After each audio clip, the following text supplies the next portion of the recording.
Indian flag मई थाखिबदा चेनबा ITLF अमदी कोतुबु टेररिस्ट ऑर्गेनाइजेशन नि लाउथोकदबनी लिसिप्रिया कुकी सिंगना इंडिया की फिराल खोंगाउनबगी थोंग MP निंगथौ सना जावबना यानिंगदब फोंदोखरे चुरचानपुर की SP बु गैलेंट्री अवार्ड की दमक रिकमेंड तौखरे मोरेदा कुकी मिलिटेंट सिंगना इंडियन आर्मी की मथक्ता ओवर पावर तौरुबगी viral video chief of army staff न चपचाब पाखुम पीनबा कोकोमीना तक्सनखरे चुरचानपुर की थौदोक मैजिस्ट्रियल इंक्वायरी चथरगनी स्टेट अमदी नेशनल सिक्योरिटी द सिनरलबदी कंप्रोमाइज तौरोय CM DM कॉलेज कैंपस द नुपा अमा सिरमले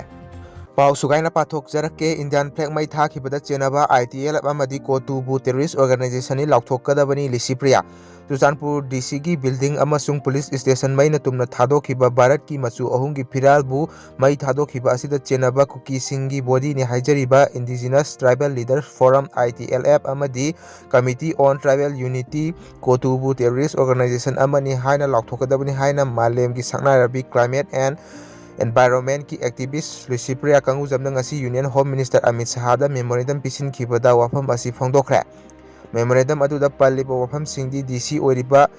दारुण कुमार की ऑफिशियल रेसिडेंस मई थाखिबदा चुरचानपुर SP शिवानंद सर्वे हानबा सोशल मीडिया दा ओपन ओइना केस रिवार्ड लाउथोकपा असिना होम मिनिस्टर न तुमेना येंगदुना लेथोकफम थोकते थोलिबा थौदोक असी ITLF अमदी कोतुना इंसिलगा थोकलिबा थौदोक ngakतनी ITLF अमदी कोतुना सेमखिबा कुकी टेररिस्ट सिंगना था अमनी असिदा मैतै निफु हेना हातख्रे मियोय चाम हेना असो ओपन यावख्रे मसी मैतै की मथक्ता चथबा जिनोसाइड अमनी मसिदा भारत लैंगाना करिगिदमक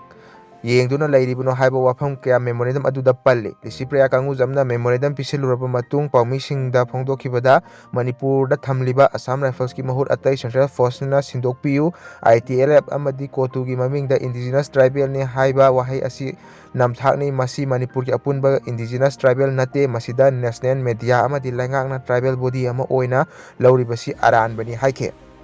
अतोपा पाव अमदा कुकी सिंगना इंडिया की फिराल खोंगाउनबगी थौंग MP निंगथौ सना जावबना यानिंगदब फोंदोखरे चुरचानपुर डिस्ट्रिक्ट थोखिबा मोब वायलेंस द लेबाक असिगी फिरालबु खोंगाउनबगी थौंग अदुबु राज्य सभा की MP निंगथौ लैसेम सना जावबना अकनबा मोंग यानिंगदब फोंदोकपगा लोइनना इंडियन लैंगाकना अथुबदा एक्शन लौखनबा तक्सिनखरे MP असिना एक्स थादोरकपा वारोल अमदा चुरचानपुर DC अमदी SP की ऑफिसता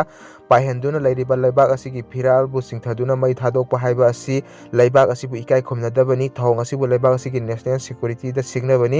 इंडिया लैंगाकना हिरम असिगी मतंग अकनबा एक्शन लौखटफम थोई हाइखे अतोपा पाव अमदा चुरचानपुर की SP बु गैलेंट्री अवार्ड की दमक रिकमेंड तौखरे चुरचानपुर डिस्ट्रिक्ट थोखिबा मोब वायलेंस लाक्सिनबा डिस्ट्रिक्ट असिगी SP शिवानंद सुरबेना लौखिबा खोंथांगबु coordinating committee on Manipur integrity वांगांगलोइसु ओइरिबा INPSA की वाइस प्रेसिडेंट खुराइजम अथौबना सौगलदुना SP असिबु गैलेंट्री अवार्ड की दमक रिकमेंड तौखरे खुराइजम अथौबना एक्स थादोरकपा वारोल अमदा था असिगी चैचत 15 की नुमिदांग थोखिबा एंटी नेशनल ओइबा मोब वायलेंस अदुबु लाक्सिनबगी दमक मथौ निंगथिना पांथोखिबा SP असिबु गैलेंट्री अवार्ड की दमक रिकमेंड तौरे कुकी सिंगना मरु ओइबा चेचांग कया मई थादोकनबा टारगेट तौरखिबा अदु पुलिस ऑफिसर असिना कनबा ngमहौखि SP असि पोपी थाबा मुथतनबा होनाबदा चौबा थौदांग लौबगी दमक नार्को टेररिस्ट सिंगदगी अकी एखंग पिरकलिबा ऑफिसर अमनी महाकु अखोय पुनमकना सौगतफम थोई अतोपा पाव अमदा मोरेदा कुकी मिलिटेंट सिंगना इंडियन आर्मी की मथक्ता ओवर पावर तौरुबगी viral video chief of army staff न चपचाब पाखुम पीनबा कोकोमीना तक्सिनखरे चही असि की हौखिबा जनवरी 13 चीन कुकी नार्को टेररिस्ट सिंगना मोरेदा मथौ तौरिबा इंडियन आर्मी की मथक्ता ओवर पावर तौदुना का हेनबा थौंग सिंग चथखिबगी वीडियो अमा हदक्ता सोशल मीडिया दा वायरल ओइरखिबा अदुगा मरी लैनना अथुबदा मीडियंग चंगदुना चपचाब थबक लौखटपगा लोइनना थौदो असि की मतांगदा चपचाब पाखुम पीगदबनी हाइना coordinating committee on Manipur integrity कोकोमीना chief of army staff general Manoj पांडेदा अईबा चेरोल पीदुना तक्सिनखरे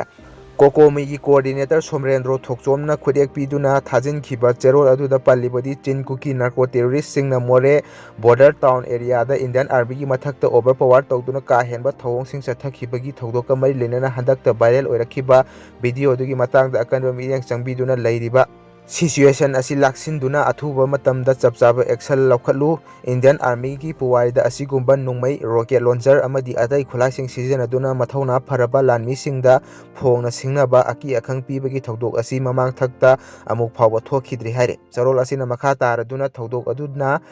ꯑꯥꯔꯝ ꯐꯣꯔꯁꯁꯤꯡꯒꯤ ꯏꯟꯇꯤꯒ꯭ꯔꯤꯇꯤ ꯑꯃꯗꯤ ꯑꯣꯊꯣꯔꯤꯇꯤ ꯑꯣꯏꯕꯒꯤ ꯁꯛꯇꯤ ꯑꯗꯨ ꯅꯝꯊꯗꯨꯅ ꯂꯥꯟꯅ ꯁꯤꯖꯤꯟꯅꯕꯤꯕ ꯈꯛꯇ ꯅꯠꯇꯅ ꯂꯩꯕꯥꯛ ꯑꯁꯤꯒꯤ ꯁꯦꯀ꯭ꯌꯨꯔꯤꯇꯤꯗ ꯆꯥꯎꯅ ꯁꯤꯡꯅꯕꯒꯤ ꯃꯌꯦꯛ ꯂꯥꯔꯕ ꯈꯨꯗꯝ ꯑꯃꯁꯨꯅꯤ꯫ ꯆꯦꯛꯁꯤꯟꯅꯤꯡꯉꯥꯏ ꯑꯣꯏꯔꯕ ꯐꯤꯚꯝ ꯑꯁꯤꯒꯤ ꯃꯇꯥꯡꯗ ꯑꯊꯨꯕ ꯃꯇꯝꯗ ꯃꯤꯠꯌꯦꯡ ꯆꯪꯗꯨꯅ ꯑꯀꯟꯕ ꯊꯕꯛ ꯂꯧꯈꯠꯀꯗꯕꯅꯤ꯫ ꯑꯁꯤꯒꯨꯝꯕ ꯊꯧꯗꯣꯛ ꯑꯁꯤ ꯀꯔꯝꯅ ꯊꯣꯛꯈꯤꯕꯅꯣ ꯍꯥꯏꯕꯒꯤ ꯃꯇꯥꯡꯗ ꯃꯄꯨꯡ ꯐꯥꯅ ꯊꯤꯒꯠꯄ ꯍꯥꯏꯕꯁꯤ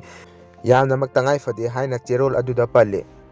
ꯑꯇꯣꯞꯄ ꯄꯥꯎ ꯑꯃꯗ ꯆꯨꯔꯆꯥꯟꯄꯨꯔꯒꯤ ꯊꯧꯗꯣꯛ ꯃꯦꯖꯤꯁꯇꯔꯤꯌꯦꯜ ꯏꯟꯀ꯭ꯋꯥꯔꯤ ꯆꯠꯊꯔꯒꯅꯤ꯫ ꯁ꯭ꯇꯦꯠ ꯑꯃꯗꯤ ꯅꯦꯁꯅꯦꯜ ꯁꯦꯀ꯭ꯌꯨꯔꯤꯇꯤꯗ ꯁꯤꯡꯅꯔꯛꯂꯕꯗꯤ ꯀꯝꯄ꯭ꯔꯣꯃꯥꯏꯖ ꯇꯧꯔꯣꯏ ꯁꯤ.ꯑꯦꯝ꯫ ꯆꯨꯔꯆꯥꯟꯄꯨꯔ ꯗꯤ.ꯁꯤ ꯑꯣꯐꯤꯁ ꯃꯩ ꯊꯥꯈꯤꯕ ꯑꯃꯗꯤ ꯆꯤꯡꯉꯥꯔꯦꯜꯗ ꯂꯩꯕ 5ꯁꯨꯕ ꯑꯥꯏ.ꯑꯥꯔ.ꯕꯤꯗꯒꯤ ꯅꯣꯡꯃꯩ ꯂꯥꯛꯅꯕ ꯍꯣꯠꯅꯈꯤꯕ ꯊꯧꯗꯣꯛꯀ ꯃꯔꯤ ꯂꯩꯅꯅ ꯃꯦꯖꯤꯁꯇꯔꯤꯌꯦꯜ ꯏꯟꯀ꯭ꯋꯥꯔꯤ ꯆꯠꯊꯔꯒꯅꯤ ꯍꯥꯏꯅ ꯃꯅꯤꯄꯨꯔꯒꯤ ꯆꯤꯐ ꯃꯤꯅꯤꯁꯇꯔ ꯑꯦꯟ. ꯕꯤꯔꯦꯟꯅ ꯐꯣꯡꯗꯣꯛꯄꯒ ꯂꯣꯏꯅꯅ ꯁꯣꯁꯤꯌꯦꯜ ꯃꯤꯗꯤꯌꯥꯒꯤ ꯈꯨꯠꯊꯥꯡꯗ ꯆꯨꯔꯆꯥꯟꯄꯨꯔꯒꯤ ꯏꯔꯥꯡ ꯑꯁꯤ ꯏꯅꯣꯠ ꯄꯤꯈꯤꯕ ꯃꯤꯍꯨꯠ ꯑꯃꯗꯤ ꯗꯤꯁꯇ꯭ꯔꯤꯛ ꯑꯁꯤꯃꯛꯀꯤ ꯗꯤ.ꯁꯤ ꯑꯃꯁꯨꯡ ꯑꯦꯁ.ꯄꯤꯗ ꯑꯀꯤ-ꯑꯈꯪ ꯄꯤꯔꯛꯈꯤꯕ ꯑꯥꯏ.ꯇꯤ.ꯑꯦꯜ.ꯑꯦꯐ ꯑꯃꯁꯨꯡ ꯁꯣꯁꯤꯌꯦꯜ ꯃꯤꯗꯤꯌꯥ ꯑꯦꯁ.ꯄꯤꯕꯨ ꯍꯥꯠꯀꯅꯤ ꯍꯥꯏꯅ ꯀꯤꯍꯜꯂꯛꯈꯤꯕ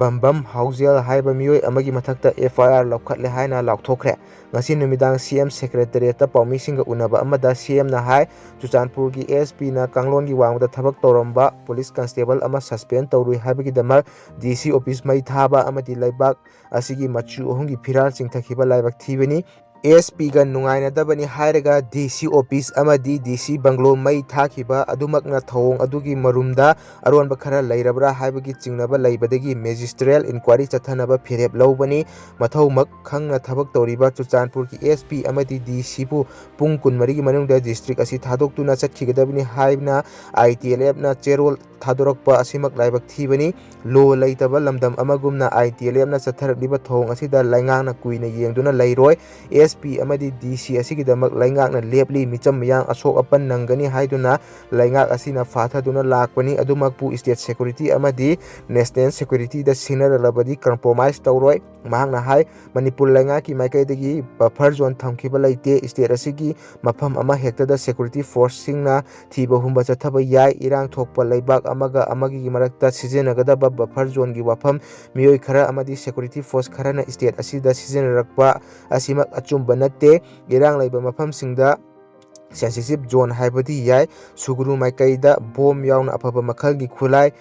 ꯀꯌꯥ ꯀꯥꯞꯂꯛꯂꯤꯕ ꯑꯁꯤꯒ ꯃꯔꯤ ꯂꯩꯅꯅ ꯁꯦꯀ꯭ꯌꯨꯔꯤꯇꯤ ꯐꯣꯔꯁꯁꯤꯡꯅ ꯊꯤꯕ ꯍꯨꯝꯕꯒꯤ ꯊꯕꯛ ꯆꯠꯊꯔꯤ꯫ ꯌꯨꯝꯂꯛꯇ ꯊꯥꯗꯔꯛꯈꯤꯕ ꯕꯣꯝ ꯑꯗꯨ ꯀꯔꯝꯕ ꯃꯈꯜꯒꯤꯅꯣ? ꯂꯥꯟꯗ ꯁꯤꯖꯤꯟꯅꯅꯕ ꯕꯣꯝꯂꯥ ꯍꯥꯏꯅ ꯈꯪꯗꯣꯛꯅꯕ ꯐꯣꯔꯦꯟꯁꯤꯛ ꯁꯥꯏꯟꯁꯀꯤ ꯀꯥꯡꯕꯨꯁꯤꯡ ꯊꯥꯖꯤꯟꯈ꯭ꯔꯦ꯫ ꯁ꯭ꯇꯦꯠ ꯑꯁꯤꯒꯤ ꯃꯇꯝ ꯑꯃ ꯍꯦꯛꯇꯗ ꯂꯣ ꯑꯦꯟ ꯑꯣꯔꯗꯔ ꯉꯥꯛꯇꯅ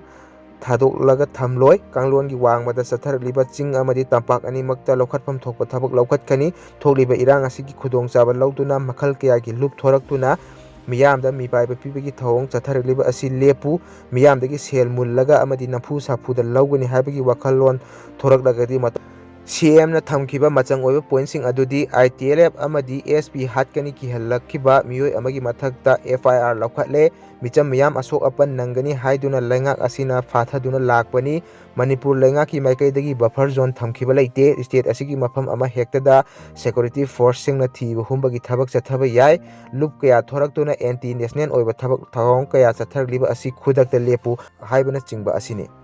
ꯑꯇꯣꯞꯄ ꯄꯥꯎ ꯑꯃꯗ ꯗꯤ.ꯑꯦꯝ ꯀꯣꯂꯦꯖ ꯀꯦꯝꯄꯁꯇ ꯅꯨꯄꯥ ꯑꯃ ꯁꯤꯔꯝꯂꯦ꯫ Imphal west district Imphal police ꯁ꯭ꯇꯦꯁꯟꯅ ꯀꯣꯟꯕ ꯗꯤ.ꯑꯦꯝ ꯀꯣꯂꯦꯖ ꯀꯦꯝꯄꯁ ꯃꯅꯨꯡꯗ ꯅꯨꯄꯥ ꯑꯃ ꯅꯣꯡꯃꯩꯅ ꯄꯥꯟꯗꯨꯅ ꯁꯤꯔꯒ ꯂꯩꯔꯝꯂꯦ꯫ ꯂꯩꯈꯤꯗ꯭ꯔꯕ ꯃꯤꯑꯣꯏ ꯑꯗꯨ ꯃꯣꯏꯔꯥꯡꯈꯣꯝꯗꯒꯤ ꯇꯈꯦꯜꯂꯝꯕꯝ ꯔꯥꯀꯦꯁ ꯆꯍꯤ nimfꯨ-9 ꯑꯄꯣꯛꯄ ꯂꯩꯈꯤꯗ꯭ꯔꯕ ꯇꯤ. ꯏꯕꯣꯆꯧꯅꯤ꯫ ꯄ꯭ꯔꯦꯁꯅ ꯐꯪꯕ ꯄꯥꯎꯅ ꯊꯧꯗꯣꯛ ꯑꯁꯤ ꯉꯁꯤ ꯅꯨꯡꯊꯤꯜ ꯄꯨꯡ 2ꯔꯣꯝ ꯇꯥꯕꯗ ꯊꯣꯛꯈꯤꯕ ꯑꯣꯏꯔꯝꯕ ꯌꯥꯏ ꯍꯥꯏꯔꯤ꯫ ꯏꯃꯨꯡ ꯃꯅꯨꯡꯗꯒꯤ ꯐꯪꯕ ꯄꯥꯎꯅ ꯂꯩꯈꯤꯗ꯭ꯔꯕ ꯔꯥꯀꯦꯁ ꯑꯁꯤ ꯑꯦꯜ.ꯑꯥꯏ.ꯁꯤꯒꯤ ꯑꯦꯖꯦꯟꯠ ꯑꯣꯏꯕꯒ ꯂꯣꯏꯅꯅ ꯔꯤꯝꯁ ꯔꯣꯗꯇ ꯂꯩꯕ ꯑꯣꯞꯇꯤꯀꯦꯜ ꯀꯧꯕ ꯑꯣꯞꯇꯤꯀꯦꯜ ꯗꯨꯀꯥꯟ ꯐꯝꯕ ꯃꯤꯑꯣꯏꯅꯤ꯫ ꯃꯍꯥꯛ ꯉꯁꯤ ꯑꯌꯨꯛ ꯄꯨꯡ 9 ꯑꯗꯨꯋꯥꯏꯗ ꯔꯤꯝꯁ ꯔꯣꯗꯇ ꯂꯩꯕ ꯃꯍꯥꯛꯀꯤ ꯗꯨꯀꯥꯟꯗ ꯂꯩꯔꯝꯂꯕ ꯃꯇꯨꯡ ꯅꯨꯃꯤꯠ ꯌꯨꯡꯕ ꯄꯨꯡ 12 ꯑꯗꯨꯋꯥꯏꯗ ꯃꯌꯨꯝꯗ ꯍꯟꯈꯤꯕꯅꯤ ꯍꯥꯏꯔꯤ꯫ ꯅꯥꯀꯜ ꯑꯃꯔꯣꯝꯗ ꯗꯤ.ꯑꯦꯝ ꯀꯣꯂꯦꯖ ꯀꯦꯝꯄꯁ ꯃꯅꯨꯡꯗ ꯃꯤꯑꯣꯏ ꯑꯃ ꯁꯤꯔꯦ ꯍꯥꯏꯕꯒꯤ ꯄꯥꯎ ꯍꯦꯛ ꯐꯪꯕꯒ ꯃꯐꯝ ꯑꯗꯨꯗ ꯑꯦꯁ.ꯗꯤ.ꯄꯤ.ꯑꯣ. ꯏꯝꯐꯥꯜ ꯑꯃꯗꯤ ꯏꯝꯐꯥꯜ ꯄꯨꯂꯤꯁ ꯁ꯭ꯇꯦꯁꯟꯒꯤ ꯑꯣ.ꯁꯤꯅ ꯂꯨꯆꯤꯡꯕ ꯀꯥꯡꯕꯨ ꯑꯃ ꯂꯥꯛꯇꯨꯅ ꯌꯦꯡꯁꯤꯟꯈꯤ꯫ ꯂꯣꯏꯅꯅ ꯃꯐꯝ ꯑꯗꯨꯗ ꯐꯣꯔꯦꯟꯁꯤꯛ ꯁꯥꯏꯟꯁꯀꯤ ꯀꯥꯡꯕꯨ ꯑꯃ ꯂꯥꯛꯇꯨꯅ ꯌꯦꯡꯁꯤꯟꯕꯒꯤ ꯊꯕꯛ ꯆꯠꯊꯈꯤ꯫ ꯊꯧꯗꯣꯛ ꯑꯁꯤꯒꯤ ꯃꯇꯥꯡꯗ ꯄꯨꯂꯤꯁꯅ ꯀꯦꯁ ꯑꯃ ꯂꯧꯈꯠꯇꯨꯅ ꯊꯤꯖꯤꯟꯕ ꯍꯧꯕꯒ ꯂꯣꯏꯅꯅ ꯂꯩꯈꯤꯗ꯭ꯔꯕꯒꯤ ꯍꯛꯆꯥꯡ ꯔꯤꯝꯁꯀꯤ ꯃꯤꯔꯦꯜꯁꯪꯗ ꯊꯝꯈ꯭ꯔꯦ꯫ ꯉꯁꯤꯒꯤꯗꯤ ꯃꯇꯥꯡ ꯑꯁꯤꯗ ꯚꯤꯗꯤꯑꯣ ꯑꯁꯤ ꯂꯣꯏꯁꯤꯟꯖꯔꯒꯦ꯫ ꯆꯦꯅꯦꯜ ꯑꯁꯤꯕꯨ ꯅꯨꯡꯁꯤꯕꯤꯗꯨꯅ ꯁꯕꯁꯀ꯭ꯔꯥꯏꯕ ꯇꯧꯁꯟꯕꯤꯌꯨ ꯍꯥꯏꯅ ꯅꯤꯡꯁꯤꯡꯖꯔꯤ꯫ Thank you.